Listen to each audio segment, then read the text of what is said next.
Buenísimo. Bueno, ¿qué se cuenta? Lo que quieran, del curso o de la vida. Ah, Hoy cansada. Tuve auditoría en el lugar donde trabajo, así que estuve todo el día corriendo. Ahí Morena dice que no prende la cámara porque Bueno, ahora se dice merendar. Cuando yo era chico es que estoy tomando la leche. Bueno, una vez fuimos a la casa de la señorita. Y no era la señora, era la señorita. Le caímos los pibes a tomar la leche. Bueno, eran otros tiempos. Bueno, vamos a arrancar con la clase de hoy. Ahí Hola, saludo a Melissa, a Alejandra, a Axel. Bueno, eh, bueno, en la clase de hoy vamos a ver el tema de la neurociencia del cuerpo, son muchos, genéricamente uno podría decir neurociencia, cuerpo y cerebro. Pero ahí siempre me quedo corto, porque no es solo el cerebro, la neurociencia abarca más. Pero vamos a ver básicamente ese tema. Es un tema que no suele aparecer no es un estándar del curso de neurociencia, pero para mí es un tema muy importante. Creo que es interesante. Bueno, después veremos. Bueno, yo diría que arranquemos ya. Igual les quiero comentar, yo estuve mirando ahí las actividades, las del Classroom. Y bueno, corregí, hice una revolución de lo que pude ver, vi varias actividades que estuvieron muy bien, y después vi algunas que no, que como que estaban, pero no había nada, no había información. Ahí no sé si tenemos un problema con el Classroom, con el uso del Classroom, pero si tienen alguna, si presentaron alguna actividad y yo no les di una devolución, digan, o por ahí les dije, no veo la información, los que están acá, díganme. Bueno, bueno, si no hay nada que decir, arrancamos con el tema. Bueno, me escuchan bien, ¿no? ¿Me escuchan bien? Sí, se escucha perfecto. sí, re bien. Bueno, perfecto. Bueno, el tema es el siguiente. Yo algo comenté en alguna oportunidad en relación a diversas teorías sobre la mente, vamos a decir, teorías sobre la mente, sobre todo en relación al cuerpo y al cerebro, ¿no?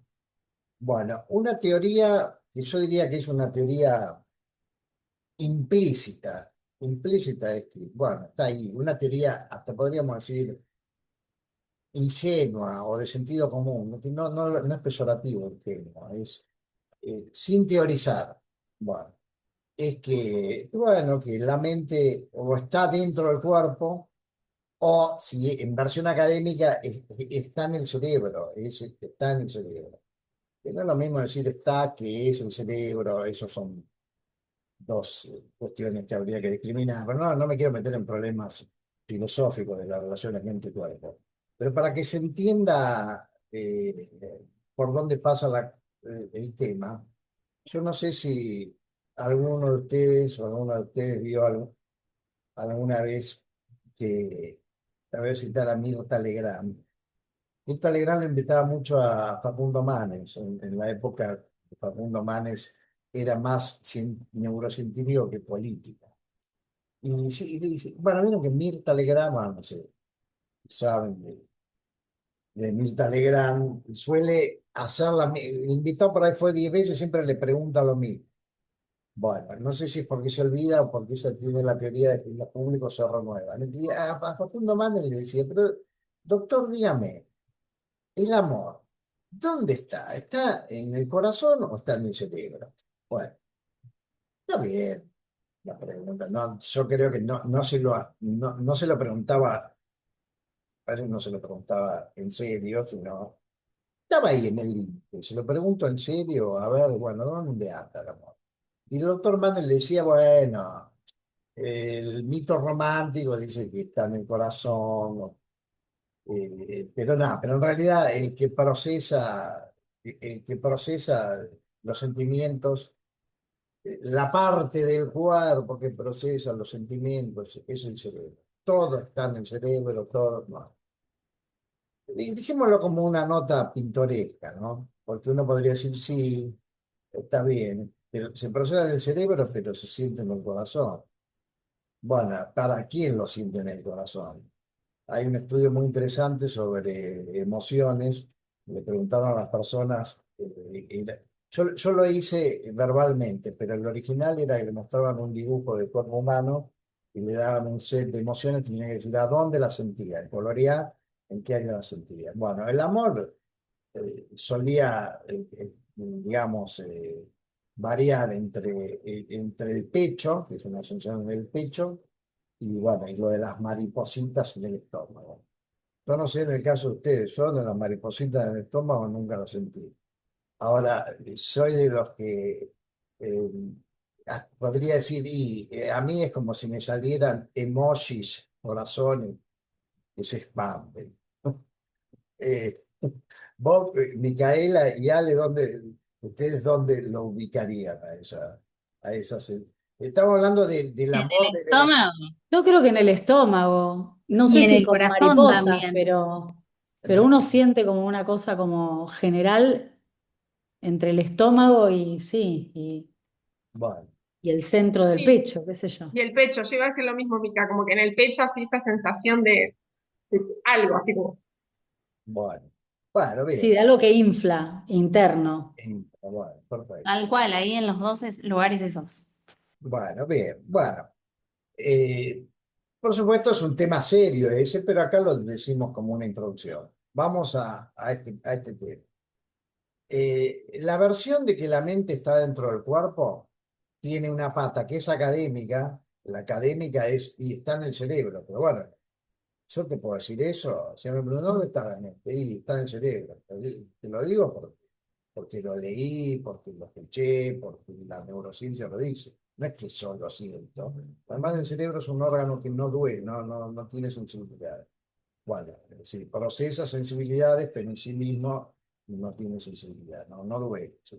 Bueno, bueno, una versión que no es académica, que es fenomenológica, y bueno, no sé dónde está la mente, pero cuando uno pregunta, bueno, ¿pero está fuera del cuerpo? No, fuera del cuerpo no está. ¿Está atrás del cuerpo? No, tampoco. ¿Está a la derecha? ¿Está a la izquierda? No, tampoco. ¿Y dónde está? ¿Está en el dedo gordo del pie? No, ahí tampoco. ¿En el estómago? No, tampoco. ¿Dónde está? Ahí no sé. Está por arriba, atrás de los ojos, delante de la nuca y entre los oídos, anda por ahí. Bueno, eso es lo que se conoce como dualismo popular, la idea de que la mente está encerrada en el cuerpo y que desde adentro lo controla. Esto yo lo dije varias veces, es la metáfora platónica es que la mente es como un timonel, como un piloto que controla al navío que es el cuerpo. Pero también dije, el límite de esa metáfora es que el piloto no lo siente a la nave. Si la nave choca, sí, bueno, le llega el impacto, pero no es que le duele donde chocó. En cambio, si el que se choca en nuestro cuerpo, sí nos duele, porque nuestro cuerpo está inervado. Entonces, si está inervado, es todo un sensorio desde el punto de vista fenomenológico. Y desde el punto de vista neurofisiológico también, pues está inervado. Bueno, entonces ahí surge una segunda teoría de la mente, que es lo que se conoce como la teoría de la mente corporeizada, que es de los años 70. Eh, bueno, eh, bueno, ahí los que propusieron esa teoría son Maturana, Varela, uno de esos, no sé si los dos son chilenos, chilenos, Varela, creo que. No, Maturana parece que era chileno, Varela no estoy seguro. Bueno, la teoría de la mente corporeizada. La teoría de la mente corporeizada es que la mente está distribuida en todo el cuerpo. Ahora, lo que pasa es que ahí hay que hacer una relación terminológica. Porque la palabra mente en inglés es como más sinónimo de psíquico, de psiquismo. En cambio, la palabra mente en castellano tiene una connotación, hola Charlie, tiene una connotación de ¿Cómo mente estás? selectiva. Ahora, para Aristóteles también había algo así como una mente sensorial. Entonces, aclaramos que mente lo estamos diciendo en un sentido amplio. Es decir, el sentir es un fenómeno mental, no es un fenómeno, no, pero eso es físico. Sí, ahí lo podés sentir físicamente, lo podés localizar físicamente, eh, puede estar originado físicamente, pues no sé, te golpeas y bueno, tocaste un nervio y lo sentís, lo localizás ahí, pero bueno, sentir es una cualidad psicológica. Bueno, entonces tenemos la teoría de la mente confinada y tenemos la teoría de la mente distribuida que está corporalizada. Bueno, perfecto. Después, como dije, también tenemos la teoría de la mente extendida, que es, bueno, eso lo vimos cuando vimos la interfaz de cerebro-máquina. Bueno, la idea de que las tecnologías pueden ser amplificadores, permiten co-pensar. Bueno, no me voy a meter en ese tema porque no forma parte de lo que vamos a hablar hoy. Bueno, ahora dentro de la teoría de la mente corporeizada hay una variante que también es importante. Perdón, no sé, voy a silenciar porque hay algo, parece que hay alguien que tiene el micrófono abierto. Un segundo. No, no voy a silenciar a él.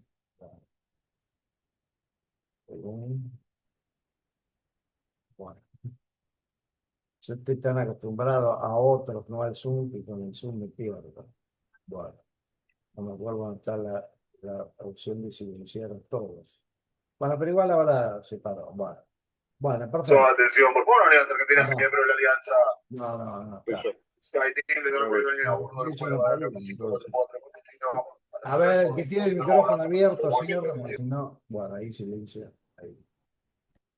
Bueno, ahí creo que ya los...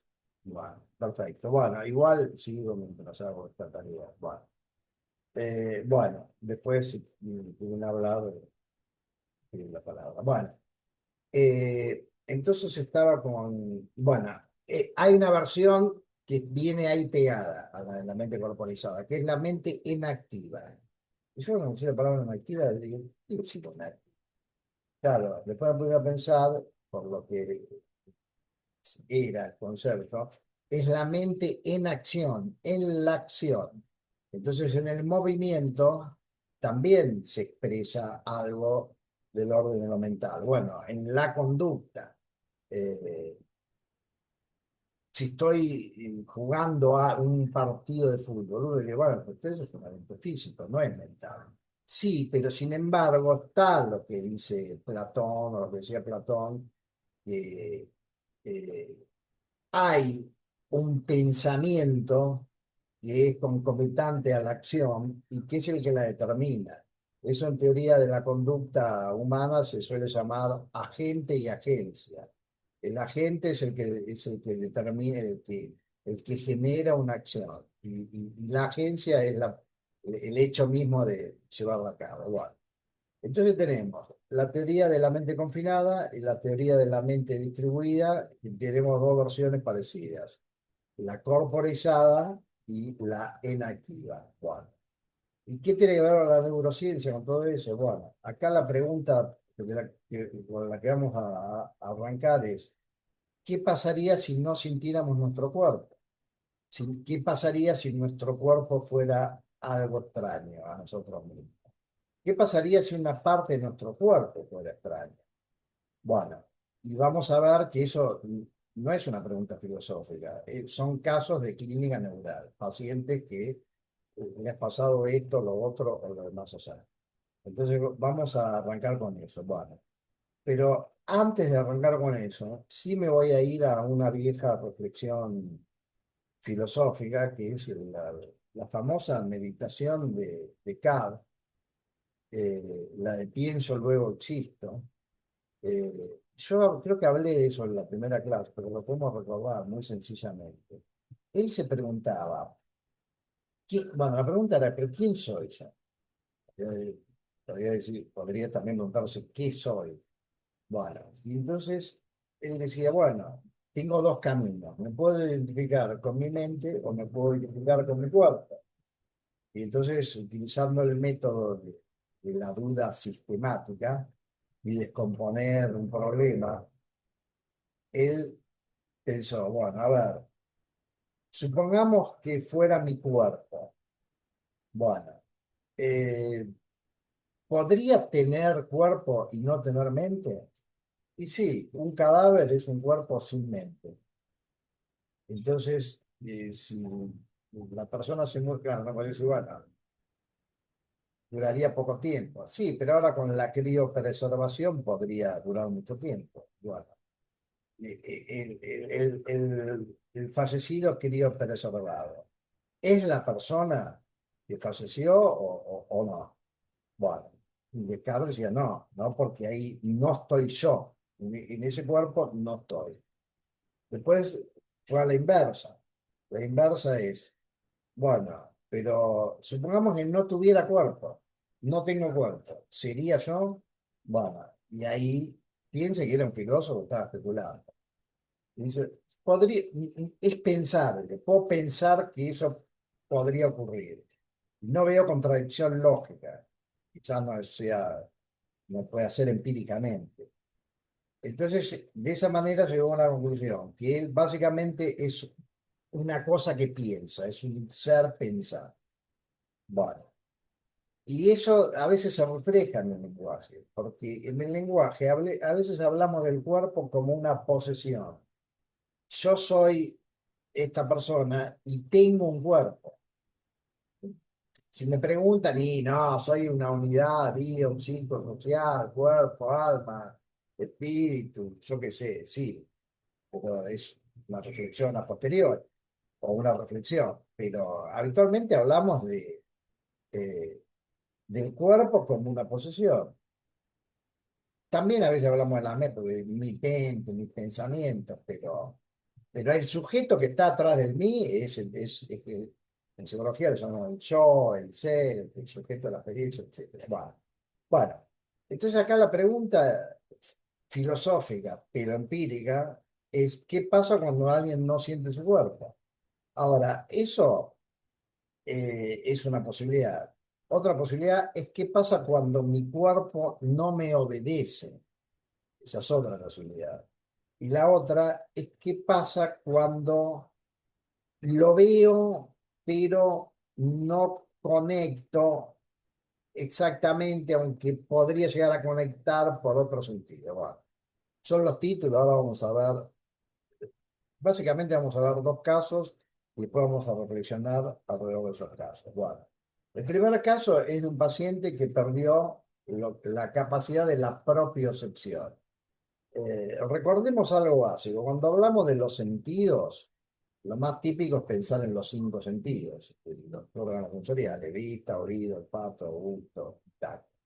Bueno, después hay algunos autores que dicen, bueno, pues tenemos que agregar otros, y hay algunos que dicen que hay 35. No sé cómo llega esa cifra, pero bueno, habría que leer. Bueno, pero lo que suelen agregar en general es la interocepción. La interocepción son las sensaciones internas del cuerpo. La interocepción es, bueno, me duele el estómago. La interocepción es, tengo hambre. Y vieron que a veces, coloquialmente, cuando uno tiene hambre, bueno, por lo menos en mi época decía que le pica a uno, le pica el que. Ya está en desuso ese otro frase. Cuando uno tiene mucho hambre, me pica el qué. No la conocen a esa. Esa me parece que es el campo. Me pica el bagre. Me pica el bagre. Sí, hace mucho que no la escuchaba, ¿no? Bueno, bueno, entonces, obviamente tengo hambre y siento algo. Toma, bueno, eso es interoceptivo. Bueno, y después la otra que es muy importante es lo propioceptivo. Lo propioceptivo es las sensaciones del cuerpo. Sentir el cuerpo y saber dónde está el cuerpo o dónde están determinadas partes del cuerpo. ¿Cómo está el cuerpo? Entonces, el ejemplo típico es Yo ahora, por ejemplo, estoy con una pierna, que estoy sentado con una pierna cruzada. No estoy pensando en eso. Pero sé, si alguien me dice, mueve tu pierna izquierda, que es la que tengo cruzada, la muevo. Ni siquiera necesito verla. Sé dónde está, porque la siento. ¿Por qué la siento? Y bueno, porque está conectada a mi mente, estará conectada a mi cerebro. Hay un circuito que manda la información de dónde están los, bueno, las partes del cuerpo al cerebro. Bueno, y la prueba tangible de eso, que fue muy importante en el desarrollo de la disciplina llamada cibernética, es la retroalimentación. Mira, cuando a uno se le duerme una pierna, es un problema, porque ¿por qué es un problema, Camila? Porque uno no tiene el feedback propioceptivo, ¿no? Si no la sentís a la pierna, no la sentís habitualmente, entonces no la podés guiar porque no sabés dónde está, no tenés retroalimentación. La cibernética de Wiener, 1950, un libro muy importante, cibernética, la ciencia de la comunicación y el control en el animal y la máquina. La palabra cibernética viene de ciberneté, que es el timonel que conduce un avión. Bueno, entonces es muy importante que uno tenga una aferencia, se llama una aferencia proprioceptiva. Si no la tuviera, sería complicado.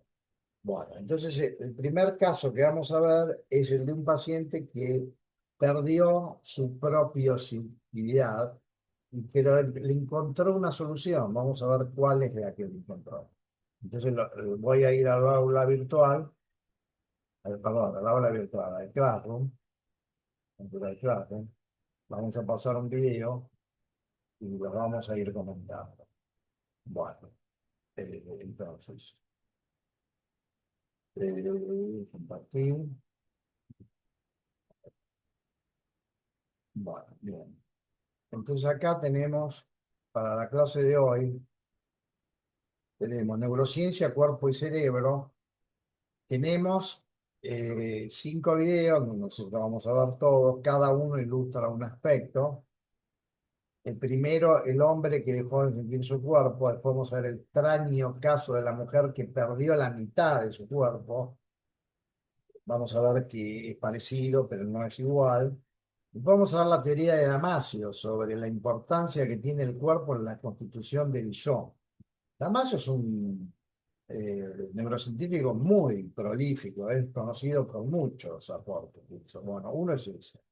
Después vamos a ir a un concepto muy clásico de la neurociencia, que es el homúnculo de Penfield. Alguna vez habremos visto esas imágenes que en el cerebro hay dibujada una personita un poco deformada que ilustra cómo las diferentes áreas del cerebro procesan diferentes áreas del cuerpo. Y bueno, yo creo que hay otro video que acá no lo puse, pero lo voy a considerar. Esto es el homúnculo que todos tenemos adentro. Esto es una introducción. Bueno, bien. Entonces, después lo que vamos a hacer, vieron que son una clase, bueno, mostré lo que en ese momento ya no era una novedad, que era el Notebook LM. El Notebook LM ya tiene 1 año y 3 meses. Yo lo descubrí hace 1 año y 3, cuando recién salió, y Notebook LM ya para mí es una maravilla para estudiar, para dar clases, para investigar. Pero vamos a meter todo eso en un, yo lo metí, lo voy a mostrar en Notebook LM. Los que lo siguieron les va a resultar conocido, los que no lo siguieron van a ver cómo en tan poco tiempo hizo progresos tan interesantes. Entonces vamos a hacer la síntesis con Notebook LM. Bueno, bien. Entonces empecemos con la primera. Eh, el anticipo. ¿Sabías que tenemos un sexto sentido? Bueno, entre comillas, ¿no? Se llama propiocepción y nos permite conocer la posición. Bueno, esto sí es importante. La posición, la velocidad y la dirección de cada parte del cuerpo, lo veamos o no. Y por eso es esencial para movernos en el mundo. Entonces la posición, y sí, ¿cómo está mi pierna? Perdón, sí, la tengo cruzada, está en forma horizontal. Bueno. ¿Y para qué lado está apuntando? Está apuntando para la derecha en el cuerpo. Bueno, eh, ¿Y en qué estado está? No está quieta. Bueno, hay otros aspectos que no están considerados acá. Por ejemplo, la presión que tengo que hacer. Yo levanto esto, que es una, un alicate. Bueno, entonces quiero accionar el alicate, pero tengo que imprimir una presión. Bueno, por suerte se la puedo imprimir. No es una cuestión de fuerza, es una cuestión de cómo regular la fuerza. Una persona que tiene problemas de propiocepción no sabe cuál es la intensidad de la fuerza que tiene que operar. ¿Por qué? Porque no tiene el retorno. Entonces, como no tiene el retorno de la resistencia de ese cuerpo, entonces probablemente le erra. Bueno, hoy quiero contarles el caso de Ian Waterman. Es un caso típico, como el paciente HM en memoria. Un hombre de 19, que con 19 años sufrió una fuerte infección que tuvo una de las consecuencias más extrañas, inesperadas para los médicos de la época. Un día para otro, Ian perdió la capacidad de sentir su propio cuerpo. ¿Qué había ocurrido?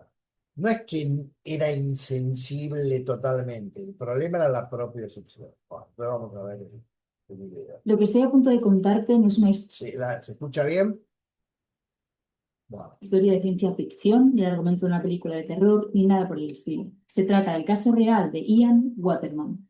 En 1971, Ian Waterman era un joven de 19 años que trabajaba como carnicero en Jersey. Ian era un joven sano, ambicioso y activo. Se levantaba temprano y trabajaba largas horas para sacar el negocio adelante. Un día en la carnicería, Ian tuvo un accidente. Se cortó un dedo, lo que le causó una fuerte infección que le tuvo enfermo durante varios días. Los médicos le dijeron que no se preocupase, que seguramente se trataba de una gripe estomacal. Y si te parece una historia como cualquier otra, te adelanto que no lo es. Esa infección empeoró y tuvo una de las consecuencias más extrañas e inesperadas para los médicos de la época. De un día para el otro, Ian perdió la capacidad de controlar su propio cuerpo. Ian era incapaz de mantenerse en pie. Sus movimientos se volvieron torpes e involuntarios y no podía sostener nada con sus manos. Y lo que es peor de todo, Ian dejó de sentir su propio cuerpo, como si lo hubieran desconectado de sí mismo. Si cerraba los ojos, era incapaz de decir si su cuerpo seguía ahí. Ian había perdido su sentido de la propiocepción. Desde que somos pequeños se nos enseña cuáles son los 5 sentidos. Estoy segura que lo sabes decir. Son la vista, el olfato, el oído, el tacto y el gusto. Fácil, ¿verdad? Pues no tanto. Lo cierto es que estos 5 sentidos nos proporcionan una fotografía incompleta de la realidad. Hace ya más de 100 años que identificamos un 6º sentido. Y no tiene nada que ver con niños traumatizados que ven cosas raras, sino con algo muy distinto. Te hablo de la propiocepción. El nombre en sí ya nos da una pista sobre lo que es, ¿no? O sea, propiocepción, percepción de uno propio. La propiocepción nos permite, por tanto, sentir nuestro cuerpo como nuestro, proporcionándonos información constante sobre dónde están las partes de nuestro cuerpo y además de forma inconsciente, sin pensar en ello. Te pongo un ejemplo para que lo entiendas mejor. Si te pido por un momento que cierres los ojos y que te toques la nariz, estoy segura de que no tendrás problemas en hacerlo, aunque no puedas ver ni tus manos ni tu nariz. Igual que no tienes problemas para caminar en la oscuridad. Tu cuerpo sabe perfectamente cuando tu pie izquierdo va por delante del derecho y viceversa. Pues todo esto ocurre gracias a la propiocepción. La propiocepción nos permite conocer la posición, la velocidad y la dirección de cada parte del cuerpo, la veamos o no, y por eso es esencial para movernos por el mundo. Sin esta información, nuestro cerebro no podría guiar nuestros movimientos. Y todo esto parece bastante lógico, ¿no? O sea, entender que mi mano es mi mano y que mi brazo es mi brazo es como bastante sencillo. Pues sí y no, porque al igual que ocurre con el resto de nuestros sentidos, engañar a la propiocepción es bastante fácil. Es posible que entre vídeos de gatitos, reseñas de películas y vídeos de tus divulgadores favoritos, alguna vez te haya saltado en YouTube un vídeo sobre el famoso experimento de la mano de goma. En este experimento, un voluntario o voluntaria pone las 2 manos sobre la mesa. Escondemos una de sus manos y en su lugar colocamos una mano de goma, una mano falsa, y acariciamos ambas manos durante un rato. Lo creas o no, poco a poco la persona comenzará a percibir la mano falsa como suya propia. Bastante raro. Y por si no te lo crees, el final del experimento lo deja claro. Cuando amenazamos con hacer daño a la mano falsa, por ejemplo dándole un martillazo, la persona reacciona como si fuera su propia mano. Pero ¿cómo narices funciona todo esto? Es decir, fuera de experimentos locos y extraños, ¿cómo sabe el cuerpo dónde están sus partes y cómo sabe el cuerpo que una mano es su mano? Pues la propiocepción ocurre gracias a los llamados propioceptores, que son los receptores de la propiocepción. En otras palabras, recopilan constantemente información sobre la posición y los movimientos de las distintas partes de nuestro cuerpo. Concretamente, los propioceptores son neuronas que están especializadas en captar este tipo de información. Y sí, antes de que te extrañes, existen neuronas fuera del cerebro. Tenemos neuronas en el sistema digestivo, en la piel y hasta en la nariz. Pero si dejamos este tema para un vídeo dedicado exclusivamente al sistema nervioso, que la verdad que da para vivir. Si os interesa este tema, por favor, dejádmelo saber en comentarios, que estas cositas siempre ayudan. Total, que los propioceptores son neuronas y de todo el cuerpo se encuentran concretamente en aquellas zonas que tienen que ver de alguna forma con el movimiento. Encontramos propioceptores en los músculos, en los tendones, en las articulaciones y en la piel. Los propioceptores de estas zonas están especializados en detectar muchas cosas, como por ejemplo la posición y el movimiento de nuestro cuerpo, la fuerza que generan nuestros músculos o incluso el peso de los objetos que levantamos. Y gracias a toda esta información nos permiten saber dónde se encuentran las partes del cuerpo en cualquier momento y a movernos de forma coordinada. De todos esos propioceptores que tenemos por el cuerpo, ¿vale? O sea, los de los tendones, articulaciones y piel, en este vídeo concretamente quiero contarte aquellos que se considera que contribuyen principalmente al sentido de la propiocepción. Te hablo de los que se encuentran en el músculo. Los propioceptores situados en el interior de los músculos se llaman husos musculares y tienen una forma de funcionar súper curiosa que te va a gustar. Los husos musculares son una especie de saquitos dentro del músculo que contienen en su interior unas fibras musculares especiales. Estas fibras están envueltas de neuronas que se enrollan a su alrededor. Gracias a esta estructura tan peculiar, cuando el músculo se contrae, las fibras del huso también lo hacen, contrayendo o estirando las neuronas que las envuelven, como si fueran una especie de muelle.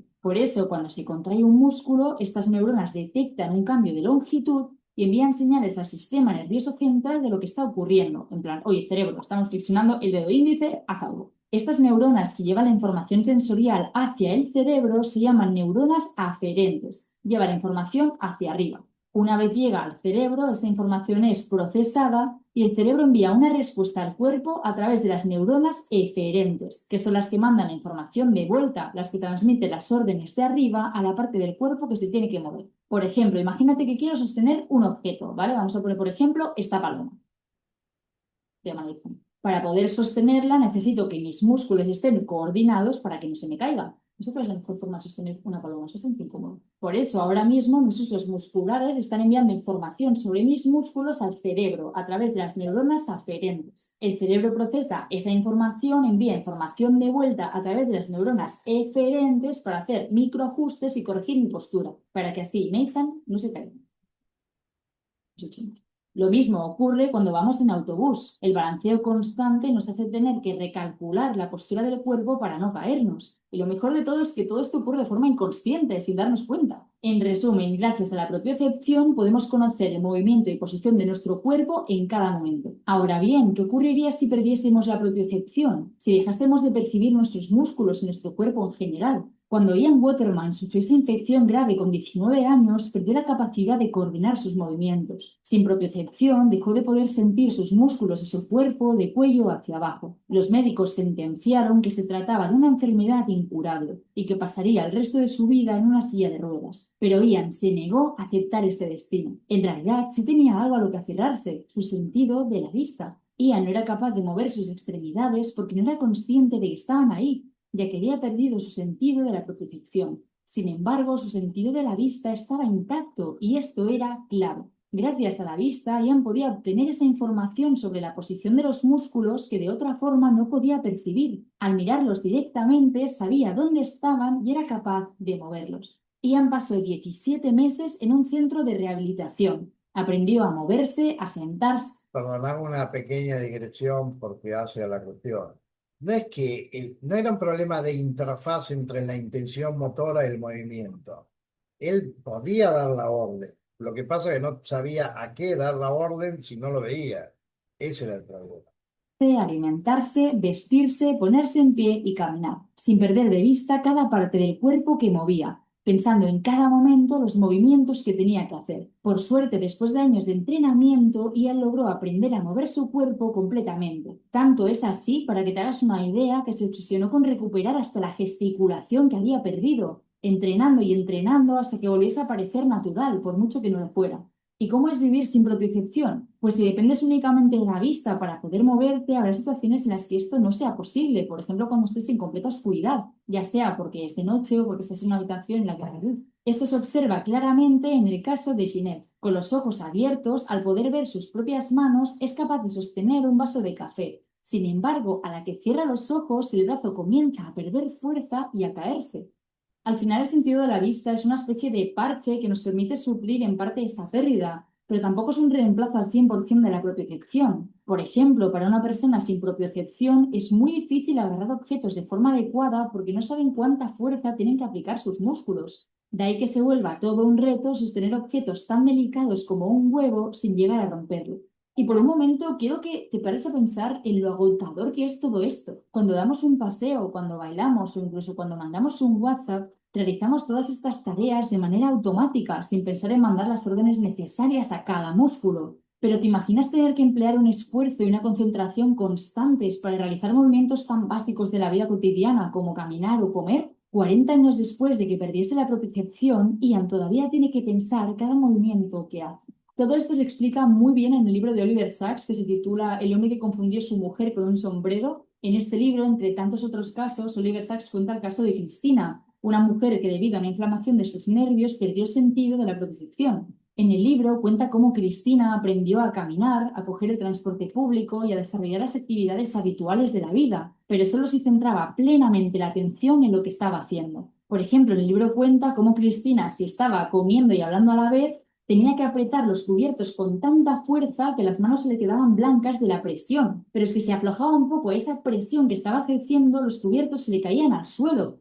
No había un punto intermedio. La pregunta es si después de años de entrenamiento, tanto Ian como Cristina lograron recuperar la movilidad, ¿fueron capaces de volver a sentir su propio cuerpo? Pues la respuesta es que no. En el libro, Oliver Sacks dice, Cristina había aprendido a arreglárselas para seguir viviendo, pero sigue sintiendo, con la pérdida persistente de la propiocepción, el cuerpo como muerto, como algo no real, no suyo, algo de lo que no puede apropiarse. La verdad es que es un librazo, os lo recomiendo mogollón, me da mucha pena no tenerlo aquí, pero eso me dio la idea para hacer este vídeo, así que Oliver Sacks estamos eternamente agradecidos.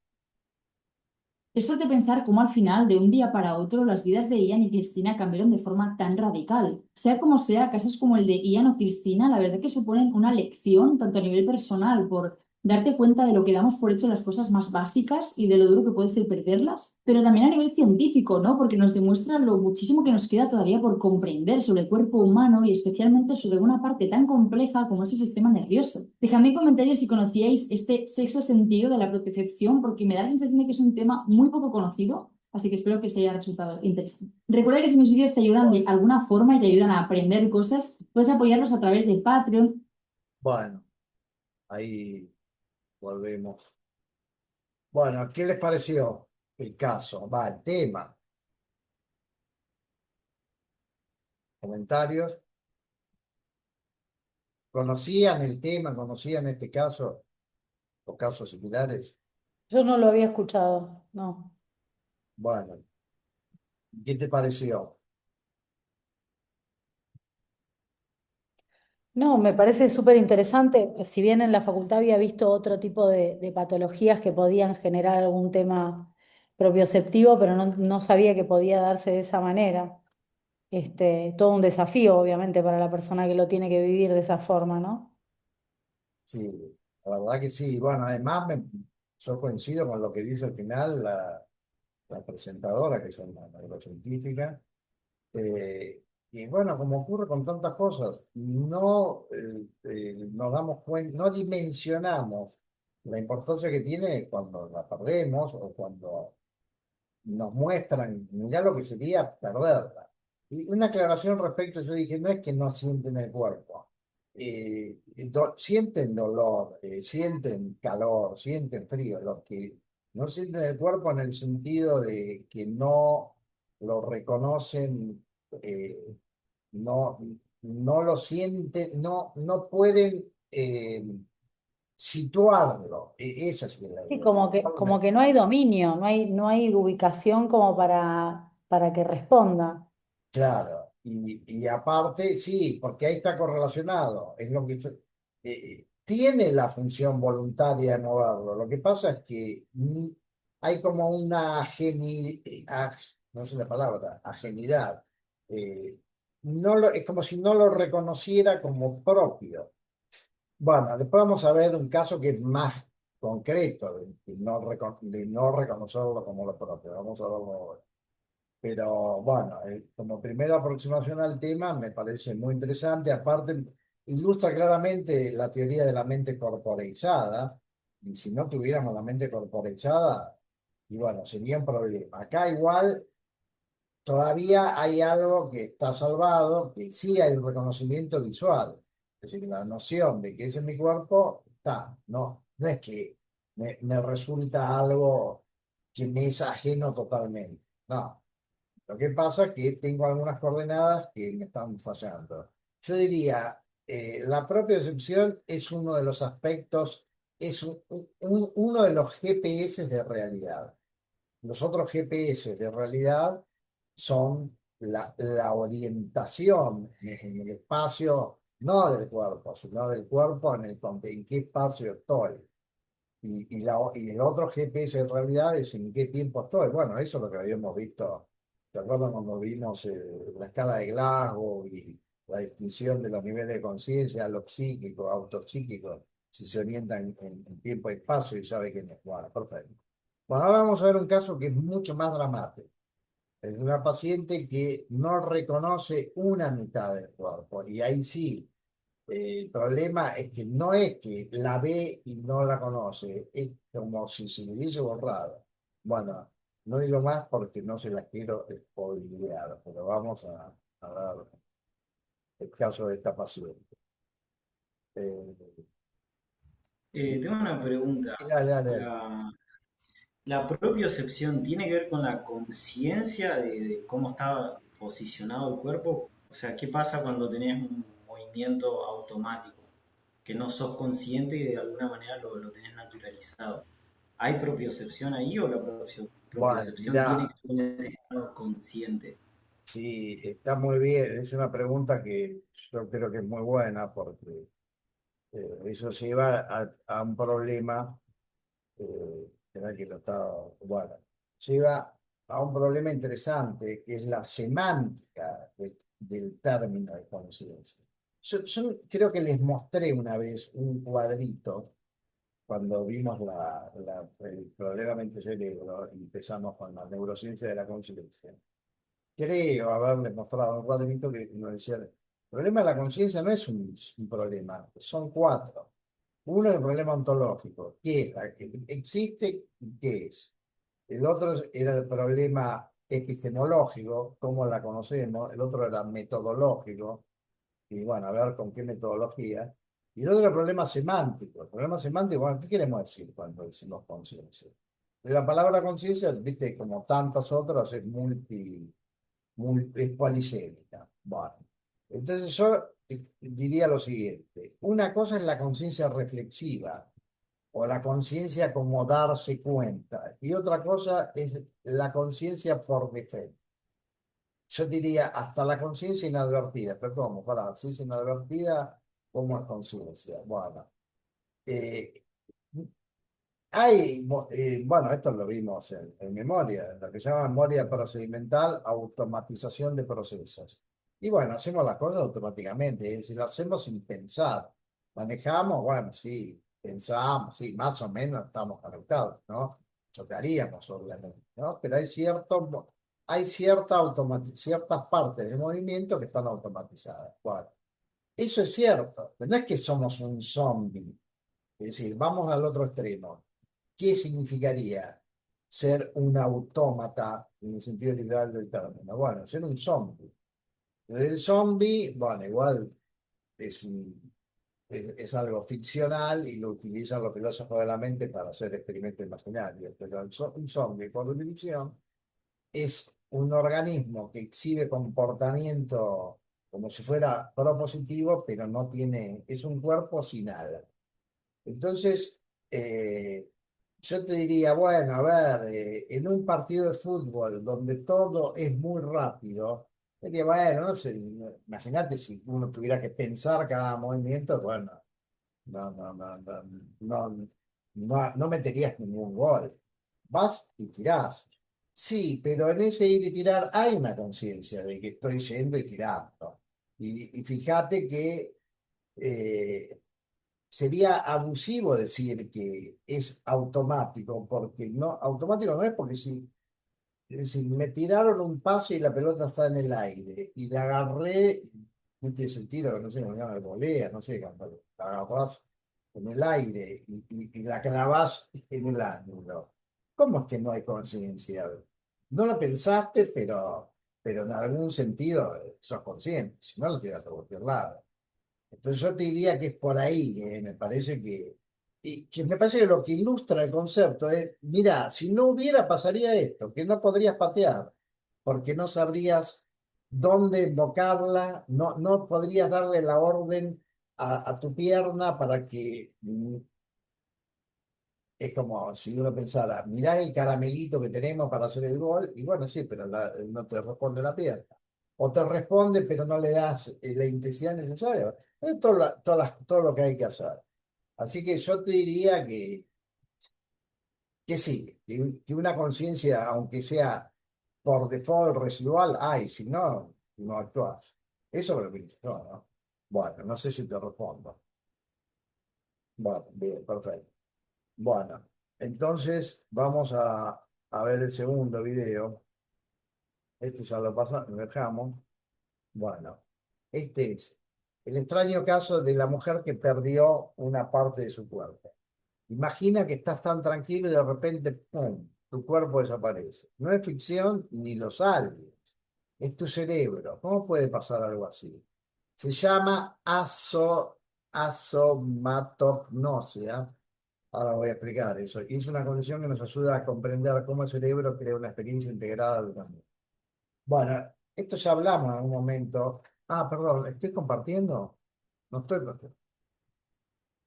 Perdón, No, no estoy compartiendo. me olvidé de compartir. Sí. Bueno, ahí vamos. Ahí está, ahora sí, acá está. Era esto, el segundo. El extraño caso de la mujer que perdió una parte de su cuerpo. Estaba leyendo esto. Bueno.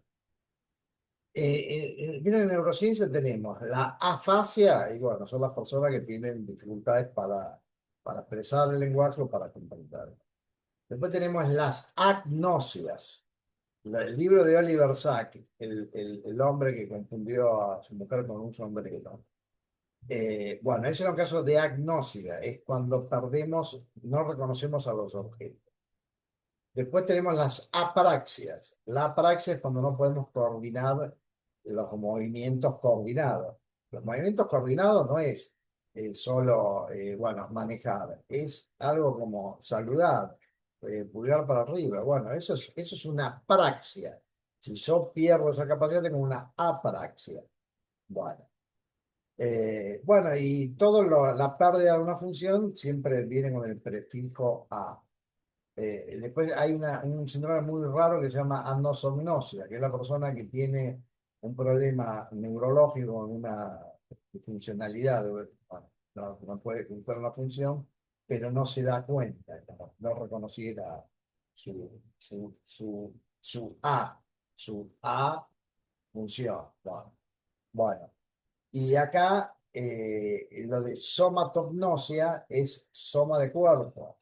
Entonces es la dificultad de reconocer el cuerpo o una parte del cuerpo o un aspecto del cuerpo. Bueno, bien. Entonces vamos a ver el video.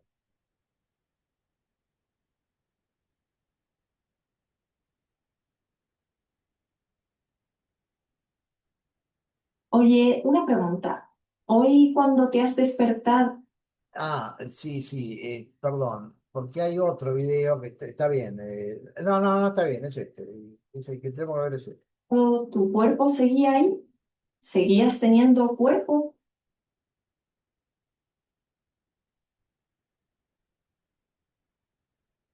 A ella ya la vimos con el Blind Eye y el Split Brain, la visión ciega y el cerebro partido.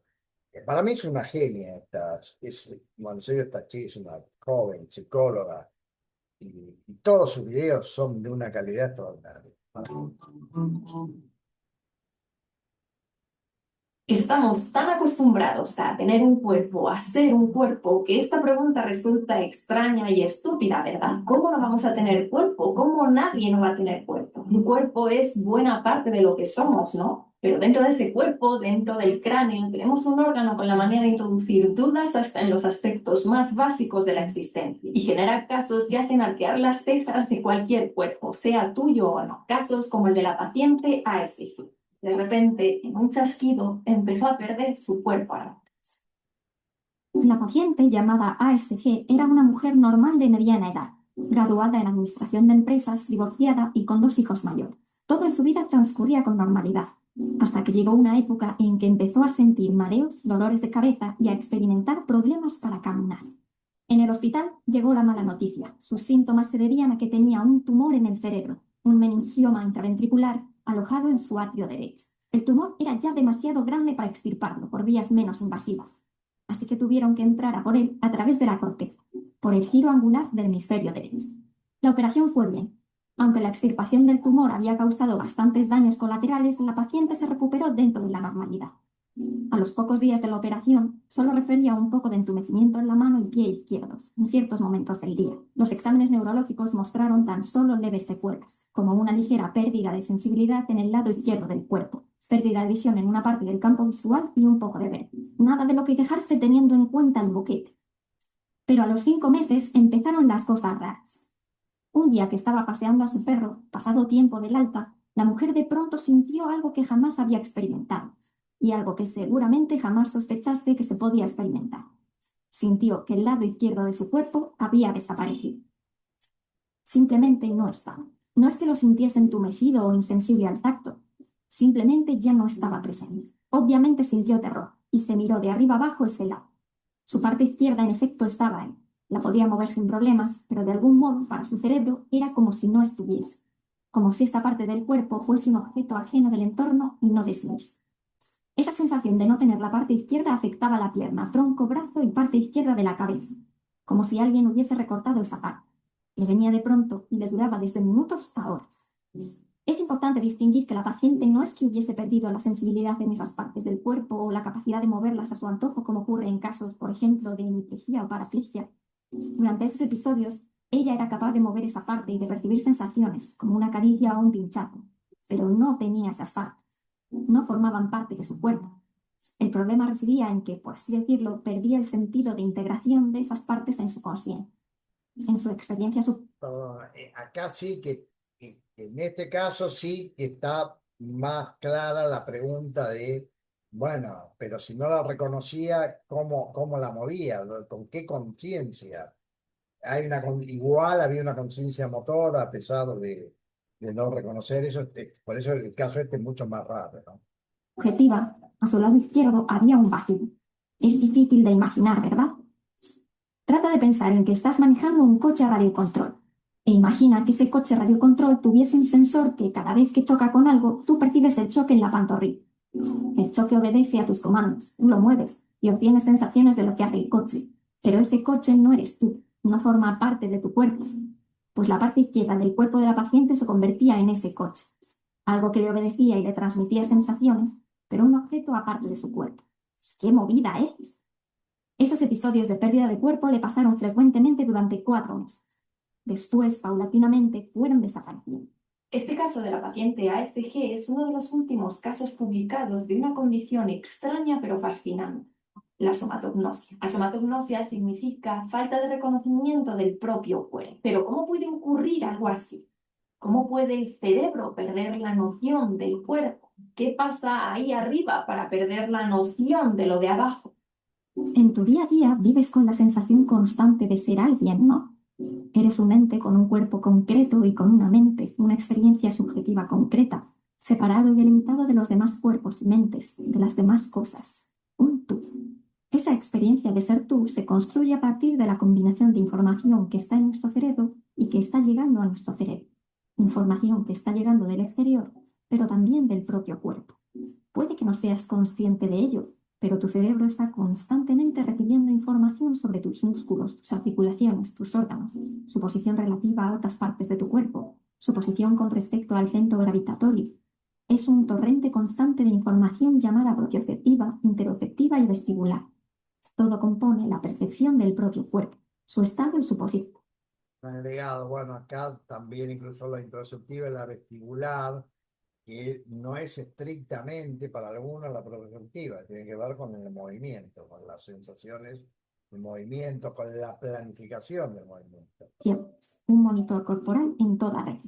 Si te pido ahora mismo que cierres los ojos y te rasques el pie derecho con la mano izquierda, tu sistema nervioso es capaz de ejecutar esa petición con precisión porque sabe dónde está tu mano izquierda y en qué posición está tu pie izquierdo. Eso es propiocepción. Si te pido que digas si tienes hambre, por ejemplo, puedes hacerlo porque tu sistema digestivo está mandando información a tu cerebro. Eso es interocepción. Si puedes decir con los ojos cerrados si estás tumbado o de pie, en parte es gracias al sistema vestibular. Estas fuentes de información propias son vitales para nuestro desenvolvimiento diario, aunque pase prácticamente desapercibida. Cuando algo en este sistema de monitorización corporal falla, empiezan a ocurrir cosas de lo más variopintas, como ser incapaz de coger un objeto porque el cerebro no es capaz de medir la fuerza que está siendo ejercida por los músculos, ser incapaz de sentir hambre o sed, o percibir que todo el mundo está girado. Y dentro de las cosas variopintas que pueden pasar cuando alguno de estos sistemas de información corporal falla, hay un microuniverso de cosas fascinantes llamadas desórdenes del esquema corporal. Estos desórdenes se deben, grosso modo, a que el sistema proprioceptivo está comprometido de alguna forma y emergen porque partes de nuestro cuerpo se salen de este radar del cerebro o le empiezan a suministrar información equivocada. Son manifestaciones raras pero fascinantes. Fallos en la percepción del propio cuerpo en algún aspecto, tamaño, posición, control o incluso su existencia. Los desórdenes del esquema corporal son esas... Eso me pareció muy bueno. Tamaño, posición, creo que dijo una tercera, incluso su existencia. Otra cosa que el orden vestibular que es importante es el equilibrio y la sensación de gravedad.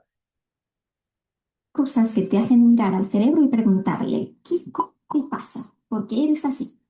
Los tenemos, por ejemplo, en el síndrome de Alicia en el País de las Maravillas, parte de cuya sintomatología consiste en percibir partes del propio cuerpo como más grandes o más pequeñas de lo que son, o en casos de migraña, donde pacientes refieren la sensación de tener el cuerpo separado en dos mitades. Los famosos miembros fantasma, cuando las personas amputadas siguen sintiendo que tienen lo amputado, son también un tipo de estos desórdenes, o la percepción de miembros de más, los llamados miembros fantasma supernumerarios, o la llamada somatoparafrenia, en la cual los pacientes perciben que una parte de su cuerpo no es suya o está controlada por agentes externos, o los fenómenos de autoscopia en los que el paciente percibe un doble que mimetiza sus movimientos. Dentro de estos desórdenes del esquema corporal también se encuentra, como habrás adivinado, la somatognosia, condición que alude a la salida de alguna parte de nuestro cuerpo de ese radar de monitoreo que ejerce nuestro cerebro. La aparición de los desórdenes del esquema corporal se han asociado, aunque no exclusivamente, a la existencia de lesiones de diversa naturaleza en los lóbulos parietales, sobre todo el derecho, como ocurrió con nuestra paciente. Algunas regiones parietales, como los giros angulares, son vistos por algunos neurocientíficos como centros esenciales para la emergencia de una experiencia integrada de la propia existencia. Centrándonos en la somatognosia, lo que se supone que pasa a los pacientes como ASG, describiéndolo de manera simplista, es que de esos presuntos centros de integración emerge una experiencia corporal incompleta, porque se han lesionado las áreas dedicadas al procesamiento de la propiocepción de determinadas partes del cuerpo. En esos hipotéticos módulos de integración global seguirían entrando los inputs del resto de sistemas exteriores e interiores. Pero al faltar esa pieza, la experiencia emergente sería la de un cuerpo sin alguna de sus partes. Cuando la lesión no está en las áreas cerebrales que procesan las señales propias, sino en las vías nerviosas que suplen a estas áreas, como en casos de seccionado de la médula espinal, la información propioceptiva también se pierde. Pero los sujetos con seccionado medular no presentan, por lo general, grandes distorsiones del esquema corporal como las que ocurren en la somatognosis u otros desórdenes de esta extraña familia. Ello parece indicar que lo que es relevante para producir estos desórdenes no es la mera pérdida de las señales que llegan desde los músculos o las articulaciones, sino las áreas dedicadas a su procesamiento. Esto lleva a algunos investigadores a pensar que en ellas existe una representación offline básica del propio cuerpo en el cerebro, y que los inputs ascendentes lo que hacen es actualizar esa representación en función de lo que haga, lo que llaman representación online. Perdón, esto es muy interesante porque se podría especular con que esas representaciones offline son los hábitos que han sido codificados en el cerebro. En algún momento lo tuvimos que aprender, aprendimos, por ejemplo, Piaget cuando describe las etapas del desarrollo sensorio motor, y bueno, explica cómo hay reflejos como el reflejo visión-prensión o visión-succión. Bueno, todo eso después son, como en términos de Piaget, son estructuras que han tenido una génesis, pero se solidifican como estructuras. Uno podría pensar que todo eso aprendido son estructuras codificadas en forma offline. Y cuando interactuamos con la realidad, de acuerdo a lo que está diciendo, se activan. No es que se crean en ese momento, sino que la estructura ya está y simplemente es utilizada. Más o menos creo que va en esa línea. Es cuando se altera por alguna lesión la integridad de esa representación offline cuando emergería la experiencia subjetiva de ausencia de partes corporales, como ocurrió con Naes. ¿Y la somatognosia solo puede ocurrir así, perdiendo el lado izquierdo? ¿O hay otros modos de experimentar la somatognosia? En realidad lo que queremos saber es si alguien puede perder el cuerpo entero. En efecto, la somatognosia puede afectar en grados, desde solo una pequeña parte del cuerpo al cuerpo entero. Este caso de 2006 resulta interesante porque pidieron a la paciente que dibujara lo que percibía. Se trataba de una mujer de mediana edad cuyo cerebro de pronto perdió su mano derecha a causa de unas pequeñas lesiones isquémicas. Lo curioso de este caso es que la ausencia de la mano en su experiencia consciente venía también acompañada por un déficit en su percepción visual y en el movimiento. Al contrario que ASG, esta otra paciente sintió de pronto que su mano se había esfumado, y cuando miró a esa parte para comprobarlo, tampoco podía verla conscientemente, ni moverla. Y es que es relativamente común que las asomatognostias se acompañen de déficits perceptivos o atencionales, que afectan a otras modalidades, en este caso la visual. Aseguraba que podía ver a través de su mano, que su brazo terminaba en un corte limpio, y que el miembro perdido fue retornando poco a poco. Esto es interesante porque una posibilidad es ver algo pero no reconocerlo como propio, o ver algo que uno lo reconoce como propio pero no te responde. Y otra es que no lo ves. Este es el caso, bueno, acá el problema es que no lo percibía. No es que no es como el primer caso que lo tenía que ver para que le responda. Este directamente es como que literalmente en la experiencia fenomenológica se le hubiese borrado una parte del cuadro. O a su experiencia integral, apareciendo primero el borde, luego la palma con unos huecos y luego los huecos se fusionaron hasta que se rellenó del todo. En este caso las lesiones no estaban en el lóbulo parietal, sino en la corteza premotora. Casos como este hacen evidente que la representación corporal integrada no es algo que atañe solo al lóbulo parietal y que se trata de una función tremendamente compleja. Otro curioso caso es uno que reporta Antonio Damasio en su interesantísimo libro La sensación de lo que ocurre. Se trataba de una paciente que tras un accidente cerebrovascular desarrolló pequeñas lesiones epileptogénicas. Durante algunos episodios epilépticos, el cerebro de la paciente de pronto perdía el cuerpo. Ella seguía estando completamente lúcida, sabía quién era y dónde estaba, pero la experiencia integrada que emergía de su cerebro en aquellos ratos era la de una mente sin cuerpo. Lo curioso es que sí podía percibir los componentes visuales. Perdón, esto es la elucubración especulativa de Descartes, una mente sin cuerpo. Descartes se imaginaba la posibilidad de seguir siendo él aún sin tener cuerpo, lo cual, bueno, suena como una especulación filosófica. Bueno, este sería un caso que daría cuenta de que esa posibilidad, bueno, puede existir en la neuropatología. Por ejemplo, podía sentir su corazón latiendo, como si su cerebro se hubiese inyectado con el compuesto del hombre invisible que hubiese dejado solo el componente visceral. La somatognosia es pues una condición de esas que hablan de la enorme complejidad del cerebro. Como ves, la somatognosia y otros desórdenes del esquema corporal son casos poco frecuentes, pero tremendamente interesantes. Estos pacientes con lesiones están ayudando a entender uno de los misterios cotidianos: cómo el cerebro trabaja para construir una experiencia integrada del ser a partir de los trozos que ya tiene y de los trozos segmentados que le llegan por diferentes sentidos. Cómo trabaja al fin y al cabo para crear eso que sentimos que somos. Hasta aquí este vídeo sobre el extraño caso de la mujer que perdió su cuerpo. Si quieres apoyar el canal, Bueno, le vamos a ver esto. recuerda que puedes llevarte a casa. Bueno, bueno, no es un solo caso, son varios. ¿Qué les pareció?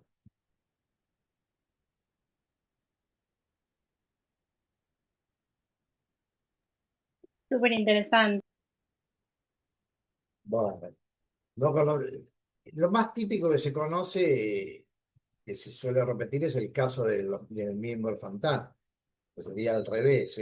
sentir lo que no está. Hay muchas teorías sobre por qué ocurre. Sí, yo vi muchos videos de el mismo fantasma del brazo, cantidad, y a todos les pasa que lo sienten. Claro, exactamente. Bueno. Y después, bueno, ahí hay teorías desde las más clásicas a las más esotéricas. La más esotérica es una bueno, no sé, no sé si decir un científico, alguien que hace pseudociencia que se llama Rupert Sheldrake. Y él tiene una teoría que se llama la teoría de los campos mórficos. Y es lo que dice que el miembro fantasma sigue doliendo porque es como si tuviera una especie de, como si existiera como un cuerpo, una especie de cuerpo astral. Bueno, algunos dijeron que era muy poco científico, pero esa es una teoría. Bueno, la otra teoría es que la más clásica es que el circuito ya está preparado para funcionar y para disparar. Es como el circuito neuronal, una vez que se creó, bueno, tiende a, a, a, a desarrollar, a poner en acto su función. Y eso es lo que explica, en el caso del mismo fantasma, tiende a desaparecer. Sí, no es que dura toda la vida, se va extinguiendo de a poco en la medida que se va extinguiendo cualquier adulto motor. Bueno, después lo del caso ese que yo dije, bueno, esto sería parecido a Descartes, igual tampoco era. Porque vieron que esa persona era muy raro, por eso para mí es muy interesante la fenomenología. Porque eso lo que le pasaba es que no sentía el cuerpo como un cuerpo como, no se sentía como un ser corpóreo, como un cuerpo que habita el espacio, pero sí sentía las sensaciones internas de ese cuerpo. Entonces, por eso yo digo acá, es muy importante la fenomenología. Yo creo que, vieron que a veces se dice, bueno, se habla de la interdisciplina, y está bien, y que bueno, obviamente en muchos contextos tiene que haber es como cuando decimos, bueno, en una escuela tiene que haber un psicólogo educacional, en un servicio de neurología, obviamente tiene que haber un psicólogo, sería bueno que hubiera. Pero también creo que en este tipo de cuadros es bueno que haya alguien que tenga las categorías que yo creo injustamente perdidas en la fenomenología. La fenomenología es preguntarle al otro, tratar de averiguar, pero ¿qué es? Contame, como decía Gerardo Rosín, que no era un psicólogo, era un periodista que hacía buenas entrevistas. ¿Me contás con lujo de detalles? Bueno, o sea, cómo fue la mejor noche de tu vida, pero lo de con lujo de detalles. La fenomenología va en esa línea. Yo le preguntaría, a ver, ¿y cómo es? ¿Cómo es sentir algo de tu cuerpo, pero que no al mismo tiempo no sentís tu cuerpo? ¿Y qué me decís? ¿Que es algo de tu cuerpo porque lo sabés o porque de alguna manera tenés alguna sensación? Bueno, en última instancia es un diálogo, es uno de los tantos abordajes posibles. Es simplemente preguntar y estar atento a cómo es la experiencia, ¿no? ¿Se entiende? Yo soy un defensor de... Ale, querías... Ah, no, no, bueno, bien. Eh, bueno, ¿algún comentario más del caso? Bueno, bueno, bien. Yo creo que Profe, ¿Cómo? ¿Malena? Sí. profe, Sí. sí, ¿cómo le va? En el, en el embarazo también a veces se produce un cambio en el esquema corporal importante y no es un no reconocimiento de la parte, así como todavía no poder incorporarlo y ir manejando tu esquema corporal anterior, la pasada. Realmente se vivía como completa que me iba a adaptar de la panza en el último embarazo. No sé si Sí, alguien se te entrecorta bastante, pero alcanzo a escuchar que decís que en el embarazo también podría haber o hay, eh, una alteración en el esquema corporal y hasta ahí te escuché, pero después se perdió un poco. No sé si los demás escucharon bien. Bueno, ¿estás ahí? No, se cortó todo. Ahí se cortó, bueno, sí, bueno, a ver si por ahí lo restablece, no sé. ¿Estás ahí, Malena? Se cortó, ¿por qué, profe? Es que como que no termina de salir nítido el sonido, se va como entrecortando, pero la idea central creo que la captamos. Bueno, bueno, buenísimo, porque no sé qué pasa que se corta, de repente se empezó a cortar. Ahí se te escucha mejor. A ver, podés completar la idea. Se escuchó hasta que decías que hay Sí, mejor. en el embarazo hay una No, alteración. no sé hasta dónde se escucha Ahí, que ahí te perdemos. cabe a la Te panza perdimos, te todavía perdimos. porque no lo incorpora. Bueno, esto es una prueba más de qué complicado es cuando perdemos lo real a lo que está anclado. En este caso, Bueno, pero no consigo porque se corta, es muy intermitente, perdón. no, perdón, no, son cosas que pasan. Ahora, que después cuando lo último que dice se entiende perfecto. A ver, intentá de nuevo. La tercera es la vencida. Bueno, te decía que en el esquema corporal cambia mucho en una embarazada y que al principio cuesta adaptarse a la panza grande me estoy refiriendo, ¿no? Y uno se sigue manejando con la propia percepción de tu cuerpo, de tu esquema corporal anterior, que personalmente inclusive me pasó cerrarme la puerta de la heladera en la panza del embarazo de mi primer hijo. Es cosa increíble, pero real. Y sorprenderme con la molestia que me había significado hacer eso, porque estaba muy pegadita a la heladera buscando algo y la cerré y me agarré la panza. O sea, Ahí, pe- ahí se entendió perfectamente, está clarísimo. Bueno, es lo mismo que también a veces les ocurre a los adolescentes cuando crecen y es como que de repente pasó de ser un niño a ser, no sé, bueno, la figura es un urso de 1,95 m y es como no se terminara de acostumbrar a su nueva realidad. Lo que pasa es que está muy bien lo que decías, porque después hay otros trastornos que no son neurales, pero sí es interesante pensarlos en algún sentido. Bueno, son, yo diría, los trastornos psicológicos típicos del tema corporal o de la imagen corporal. Bueno, ahí hay una distinción entre imágenes que bueno, yo creo que lo más interesante, o uno muy interesante de eso, es el trastorno dismórfico corporal. Es decir, las personas que ya tienen una obsesión tan grande con algún aspecto de su cuerpo que no que les desagrada, que bueno, literalmente es como si estuvieran mirando un espejo que explosiona, desde el punto de vista de la mirada externa, ¿no? Eh, Y bueno, y ahí también, primo hermano de eso, son los casos por ejemplo, me acuerdo que un caso muy tremendo de trasplante de mano. Una persona le hicieron, creo que fue, no sé si fue el primer trasplante de mano que se hizo, no sé si fue en Sudáfrica, donde también se hizo el primer trasplante de corazón.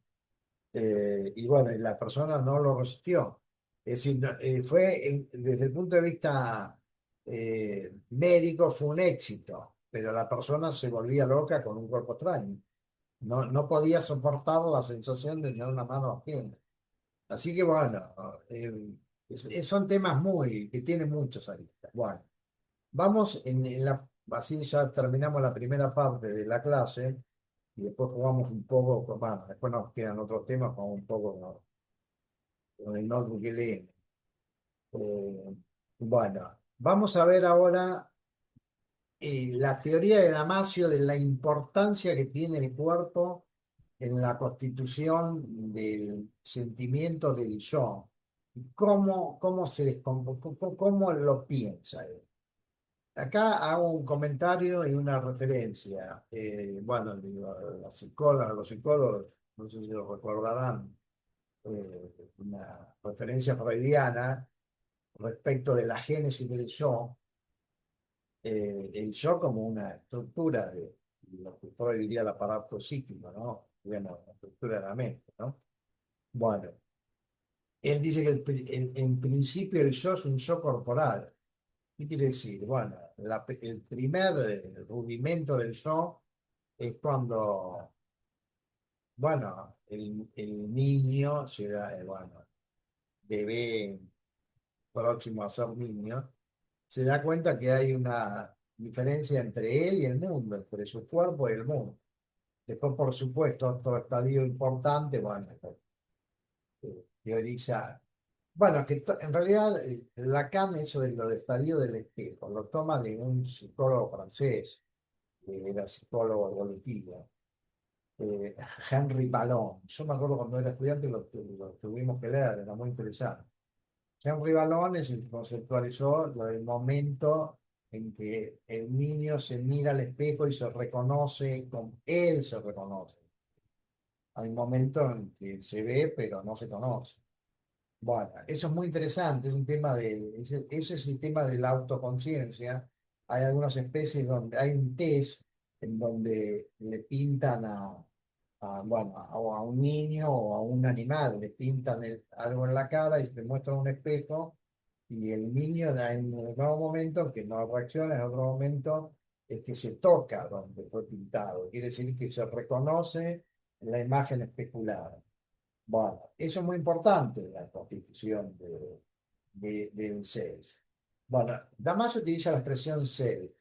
Por supuesto, algunos hacen mucha disquisición de, bueno, tenemos el concepto de yo, tenemos el concepto de self, tenemos el concepto de sujeto, tenemos el concepto de sujeto de la experiencia, tenemos el concepto de agente. No da para hacer una clase de eso, pero más o menos sí decirles algunos, comentar algunos aspectos básicos. Bueno, en principio, el yo, el concepto de yo, que también tiene una historia filosófica, pero son muchos sobre el yo, es Kant, el filósofo Kant. Y bueno, y en Kant el yo era algo así como el sujeto de la experiencia.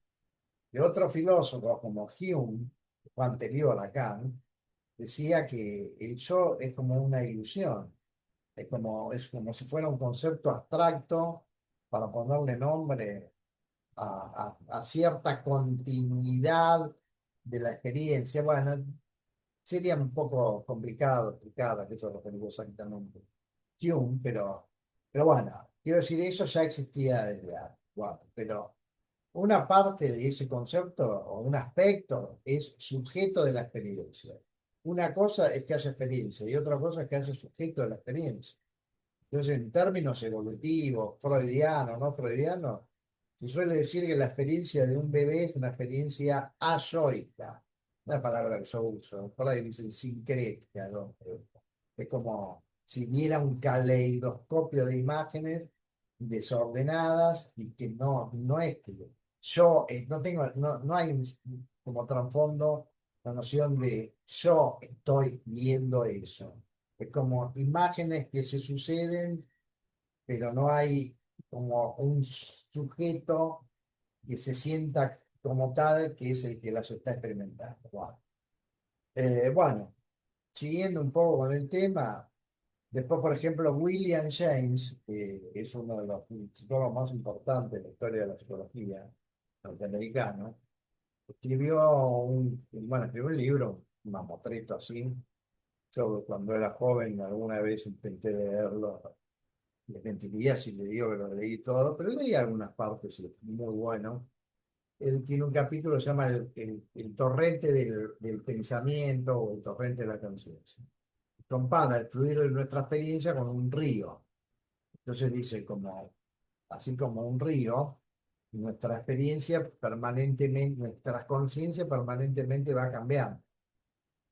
como en la cita de Heráclito, nadie se baña dos veces en el mismo río, porque el río no es el mismo y uno tampoco, no hay dos estados de conciencia que sean iguales. No, pero sí, yo ayer estaba acá mirando el balcón, ahora también, sí, bueno, pero ahora soy consciente de que pasó un día, ayer era ayer, hoy es hoy, bueno. Bueno, entonces daba una serie de particularidades. La corriente de la conciencia es inestable, es decir, no te fijas, a veces uno tiene un momento de éxtasis y quisiera que el tiempo se detuviera en ese momento de plenitud, bueno, pero el tiempo sí fluye. Bueno, después es continuo, no es intermitente. No es, ahora terminó este estado, punto, ahora empieza otro, no, es un continuo. Bueno, bueno, otros más, creo que eran cuatro, bueno, pero una es que todo estado de conciencia acaece o acontece en un yo. No hay estado de conciencia anónimo, no hay miedos que están ahí en el limbo o pensamientos que están en el limbo. Si hay un pensamiento es que hay alguien que lo está pensando y tiene la sensación, yo pienso esto, yo siento esto, me duele la muela, estoy preocupado. Siempre hay, en la experiencia, fenomenológicamente, siempre hay un sujeto. Ese es el sujeto de la experiencia. Después, la noción de self es parecida, pero no igual. La noción de self se refiere a que este soy yo, es el sí mismo, la sensación, la identidad personal es el self. No es lo mismo que el yo, parecido, pero no igual. Bueno, después, y el otro concepto importante es el concepto de agencia. Una cosa es que yo sea sujeto de experiencia y otra cosa es que sea agente de experiencia. La persona que tiene el síndrome de cautiverio o un cuadripléjico que no se puede mover es sujeto de la experiencia, pero no es agente de la experiencia, porque no puede actuar, a no ser que tenga una interfaz cerebro-ordenador. Entonces, bueno, pero desde el punto de vista mental tiene la facultad de ser agente. ¿Se entiende? ¿Se entienden todas esas distinciones? No. Bueno, entonces lo que Damasio se pregunta es cómo se forma eso desde el punto de vista neural. Bueno, obviamente Damasio va a explicar su teoría mejor que yo lo puedo explicar a él, pero les digo más o menos las coordenadas para ordenar lo que vamos a ver. Él lo que dice, y ahí sí entramos en algo que nosotros analizamos. Habitualmente nosotros decimos, bueno, el cerebro, bueno, en sí, el cerebro es lo que nos hace pensar, y lo que nos hace pensar es la corteza cerebral, que es, digamos, el cerebro más evolucionado, el que nos hace humanos.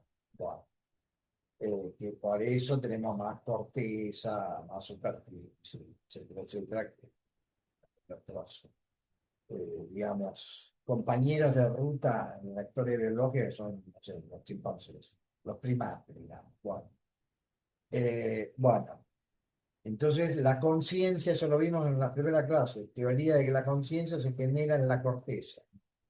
Damasio de lo que piensan que no, que la conciencia se genera en el tallo cerebral. ¿De dónde saca eso? Y bueno, que hay una lesión que la vamos a ver en el tallo cerebral, que cuando se produce esa lesión, la persona entra en coma, no hay conciencia. ¿Se acuerdan que lo vimos? Eso? Mínima conciencia distinto a coma. Bueno, entonces, ¿cómo es? La materia prima que hace a la conciencia se genera en el taso cerebral, pero se conecta con la corteza cerebral. Y Damasio tiene esta metáfora, ahí es donde ocurre la película, ahí es donde está la información, ahí es donde están, es como si, a ver, yo lo diría de esta manera, es como si en el taso cerebral me dieran el lienzo y el pincel, pero todas las formas, todos los, digamos, las figuras, todas las geometrías, eso son películas que están en la corteza. Bueno, para que se entienda, ahora van a ver mejor, pero lo va a explicar bien Damasio. Damasio lo que dice es que esa base que es la base del self, viene del cuerpo, viene de la interocepción, porque el cuerpo es bastante estable en sus parámetros. Si tenemos 42 grados de fiebre, bueno, no nos vamos a morir o nos morimos. Entonces, bueno, hay como un equilibrio homeostático que más o menos hace que las pulsaciones tienen que ser entre tal y cual rango, la respiración también. Bueno, entonces que el cuerpo el cuerpo interno tiene una homeostasis de estabilidad. Y eso es lo que toma el cerebro como la base de la identidad. Es aquello que no cambia, aquello que siempre está. Bueno, él le llama eso el proto-yo. El proto-yo es como si fuera el yo embrionario. Ahora, después el yo embrionario, cuando interactúa con el medio ambiente, y bueno, empieza a conocer el mundo, descubre que el cuerpo es distinto al del mundo, que en el mundo pasan cosas, que él es alguien que está en el mundo, que se ve en el espejo, y ahí se forma lo que él llama el yo autobiográfico. Bueno, pero traducido a lo concreto, Damasio lo que de alguna manera teoriza es que desde el punto de vista neural, la identidad personal tiene una historia neurológica que empieza en el procesamiento del cuerpo. ¿Está bien? Bueno, espero que más o menos se hayan. Yo lo expliqué como para que lo vean un poco, para darle una estructura, porque hay mucha información. Vemos esto y hacemos el intervalo. Bueno. Bueno, entonces ahí dejamos de. Cerramos este y vamos al de Damasio. Igual es un poco largo el Damasio, yo por ahí voy a avanzar, porque lo que pasa es que sí hay que ver, al principio vuelve a hablar del tema de que la conciencia es el fenómeno central bueno, de la vida, ¿no? Y cada mañana al despertar recobramos la conciencia, lo cual es un hecho maravilloso. Bueno, porque es la búsqueda de la conciencia, lo cual es un hecho. Pero ¿qué recuperamos exactamente? Damasio emplea esta pregunta sencilla para mostrarnos cómo el cerebro crea la sensación de sí mismo. La sensación de sí mismo o identidad personal, eso es lo que técnicamente se llama el self. Las investigaciones de Antonio Damasio han demostrado que las emociones juegan un papel central en la información social, la toma de decisiones, luego habrá tenido una gran influencia en la compara. Bueno, vamos a ver el video. La primera parte es un poco extensa, la voy a ir adelantando.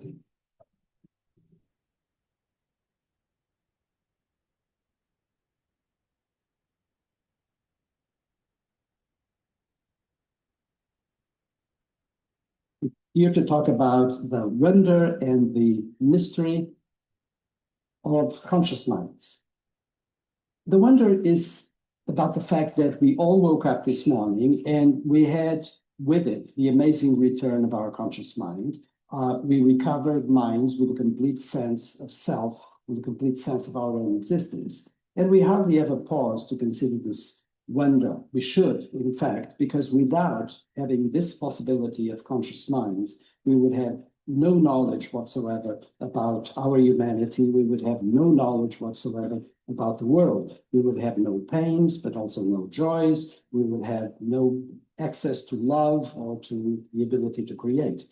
And of course, Scott Fitzgerald said famously that he who invented consciousness would have a lot to be blamed for. But we also forgot that without consciousness, you would have no access to true happiness and even to the possibility of transcendence.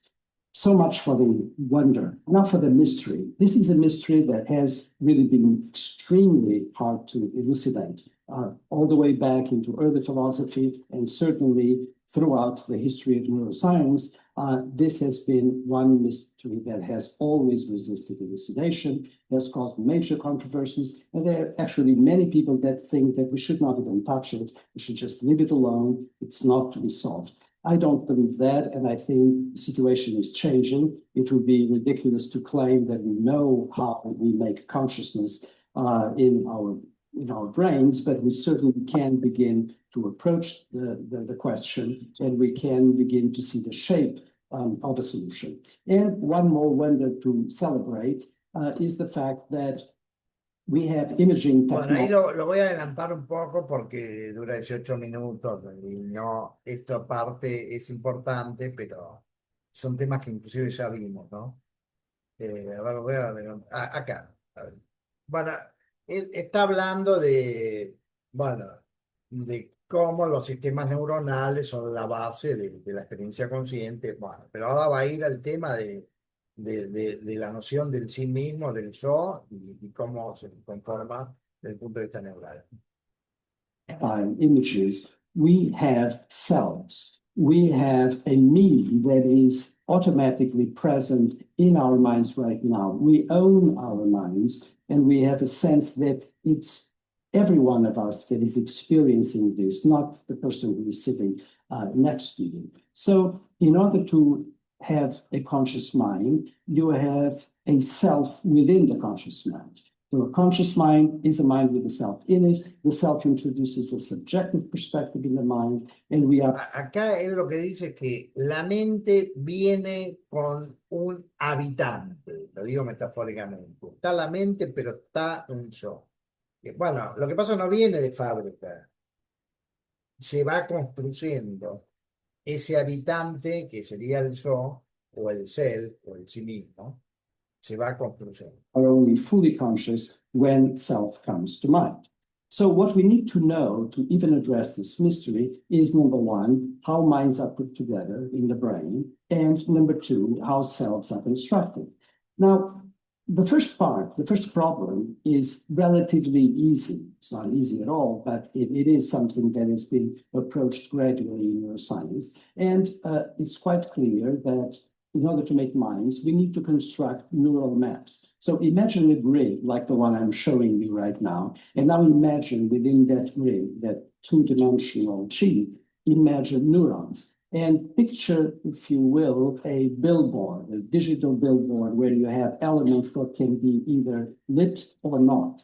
And depending on how you create the pattern of lighting or not lighting the digital elements, or for that matter, the neurons in the sheath, you're going to be able to construct a map. This is, of course, a visual map that I'm showing you, but this applies to any kind of map, auditory, for example, in relation to sound frequencies, or to the maps that we construct with our skin in relation to an object that we palpate. Now, to bring home the point of how close it is, the relationship between the grid of neurons, the topographical arrangement of the activity of the neurons, and our mental experience, I'm going to tell you a personal story. So if I cover my left eye, I'm talking about me personally, not all of you. If I cover my left eye, I look at the grid pretty much like the one I'm showing you. Everything is nice and fine and perpendicular. But some time ago, I discovered that if I cover my left eye, instead, what I get is this. I look at the grid and I see a warping at the edge of my central left field. Very odd, I've analyzed this for a while, but some time ago, through the help of an ophthalmologist colleague of mine, Carmen Pulifito, who developed a laser scanner of the retina, I found out the following.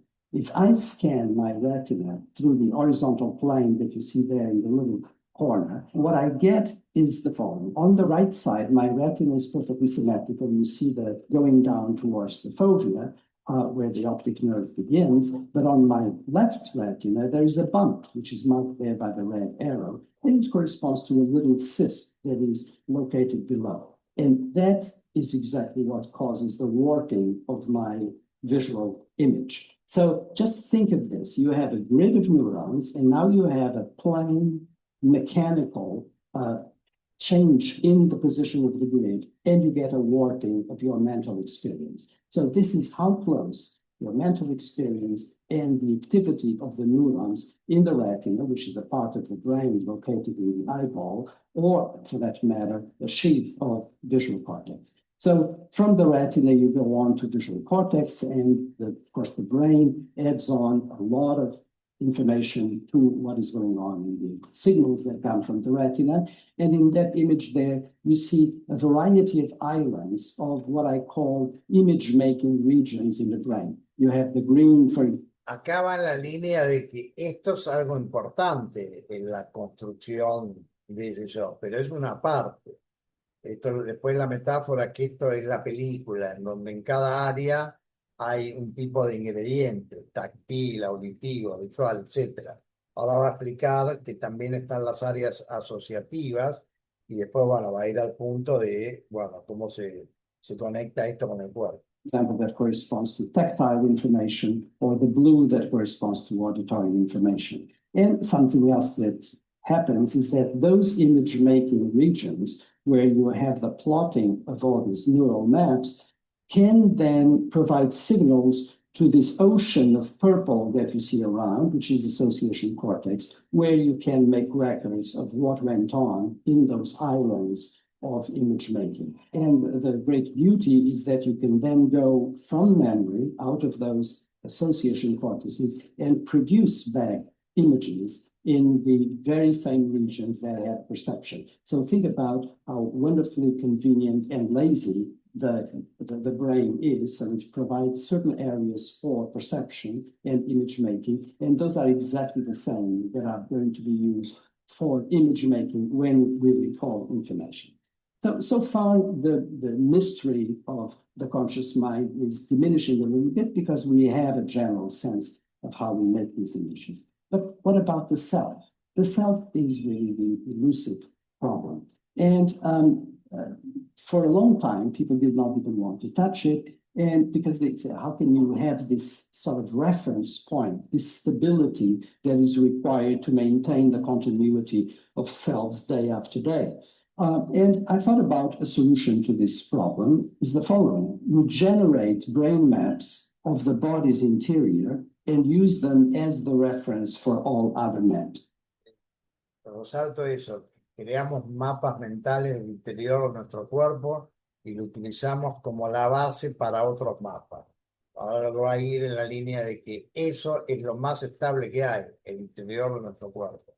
So let me tell you just a little bit about how I came to this. I came to this because if you're going to have a reference that we know as self, the me, the I in our own processing, we need to have something that is stable, something that does not deviate much from day to day. Well, it so happens that we have a singular body. We have one body, not two, not three. And so that's the beginning. There's just one reference point, which is the body. But then, of course, the body has many parts and things grow at different rates and have different sizes in different people. However, not so with the interior. The things that have to do with what is known as our internal milieu, for example, the whole management of the chemistries within our body, are in fact extremely maintained day after day for one very good reason. If you deviate too much in the parameters that are close to the midline of that life-permitting survival range, you go into disease or death. So we have an inbuilt system within our own lives that ensures some kind of continuity. I like to call it an almost infinite sameness from day to day, because if you don't have that sameness physiologically, you're going to be sick or you're going to die. So that's one more element for this continuity. And the final thing is that there is a very tight coupling between the regulation of our body within the brain and the body itself, unlike any other coupling. So, for example, I'm making images of you, but there's no physiological bond between the images I have of you as an audience and my brain. However, there is a close, permanently maintained bond between the body regulating parts of my brain and my own body. So here's... Permítame una metáfora simplista, es que el cerebro, si tiene un amigo de toda la vida, ese es el cuerpo. Todo lo demás puede cambiar, puede estar otro X, Y o Z, el paisaje puede cambiar, pero el cuerpo no cambia. Perdón, no el cuerpo sí cambia, el medio interior, el espacio interoceptivo. How it looks. Look at the region there. There is the brainstem in between the cerebral cortex and the spinal cord. And it is within that region that I'm going to highlight now that we have this housing of all the life regulation devices of. Acá, perdonen que los interrumpa, lo rojo es el área en donde, ese sería el on-off de la conciencia y del sí mismo. Ahí es donde está la materia prima. Cuando hay lesión acá, hay coma o muerte cerebral. Puede haber coma, puede estar no hay conciencia. Cuando la lesión es en este área, el verde, ahí se produce el síndrome de enclaustramiento. Hay conciencia, pero no hay agencia. La persona pierde la capacidad de mover el cuerpo, de darle órdenes al cuerpo,